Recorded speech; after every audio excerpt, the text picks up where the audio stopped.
Yan mga tol, sino sa inyo meron nito? Ito yung ano, yung lagpas yung ano niya, yung kwelyo. Ayan o, error coins. Ito mas ano to. Ayan o. Binibili ko yan o. Depende sa ano. Depende sa ano niya. Sa ganda ng coins. Kung makintab pa, kung bago pa. Ayan o, lagpas ang kwelyo mga tol. Tignan nyo tong iba, wala. Ayan o. Malinis siya, diba? O. Tignan nyo to mga tol. Pag pinagtabi mo siya, makikita mo yung ano, kung yung pinagkaiba. Ayan o, error coins mga tol.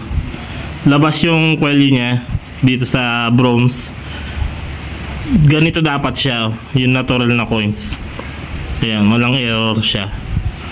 Tapos ito yung labas ang kwelyo. Ayan. Yung price niya, nabila ko niyan. Yung price niya depende sa ganda ng coins, no. Kung makintab pa siya, walang gas-gas, ayan mga tulad nito, 50 pesos siya.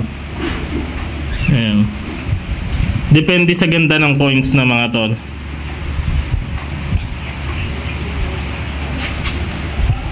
So yung price, yung picture, send nyo lang sa akin o kaya i-comment nyo sa comment section para mapag-usapan natin kung magkano ko bibilin.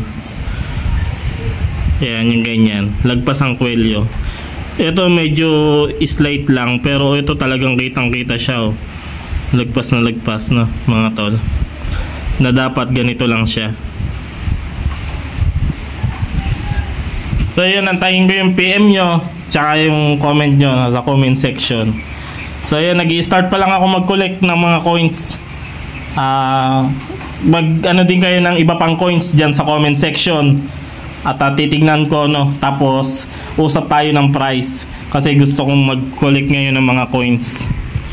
Kaya patingin ako ng mga coins nyo, yung mga luma, pati mga bills. Ayan, mga bills, mga lumang bills. Ayan. Kasi magandang kolektahin to eh. Alam ko pagdating ng araw magiging mahal tong mga lumang coins. Ayan. Tsaka yung mga ganito, commemorative coins. Ayan. Tapos yung 500 pesos nito, yung kay Pope Francis. Ayan.